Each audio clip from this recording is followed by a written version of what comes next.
Assalomu alaykum akalar ukalar, aziz obunachilar. Bugun Toshkentda Parkent tumanida 12,5 sotiklik parnigimizni qurib bitkazdik. Yopishga tayyor holatga olib kelib qo'ydik.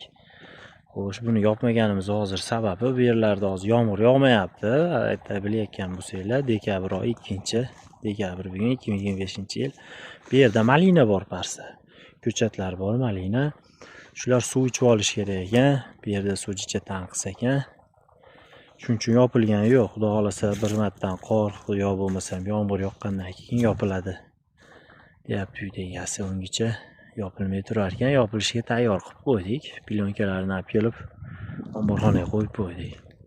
Konteyner mahsulotlaridan bitkazdik. Firmalarning orasi 2 metrdan qo'yildi. Oyoqlari 4x4 profil.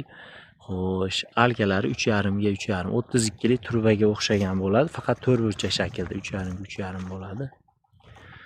Shunaqa akalar, ko'rishlar mumkin.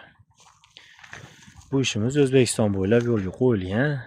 Kimga shunaqa xizmatlar kerak bo'lsa, telefon qilishingiz mumkin. Mustahkamligiga, qordagi yiqilmasligiga, shamolda uchib ketmasligiga sabablarni qilganmiz. Xudo xolasa chiroyli chotki turadi degan umiddamiz. Avvalo Xudo sababini qildik, qo'ldan kelgancha. Shunaqa, kimga shu xizmatlar kerak bo'lsa, telefon qilishingiz mumkin. Bitta like bilan podpiska tugmasini bosib qo'yinglar. Obuna yo podpiska chiqadi, hammadan har xil. Shuni bosib qo'yinglar akalar, sizlardan katta rahmat. Like, podpiska bosgan qo'linglar doim duoda bo'lsin akalar. Podpiska, like bosgan qo'linglar har doim duoda. Sog' omon bo'lsin, hech qanaqa dard chekmasin akalar. Podpiska bilan like'ni ayamaymiz.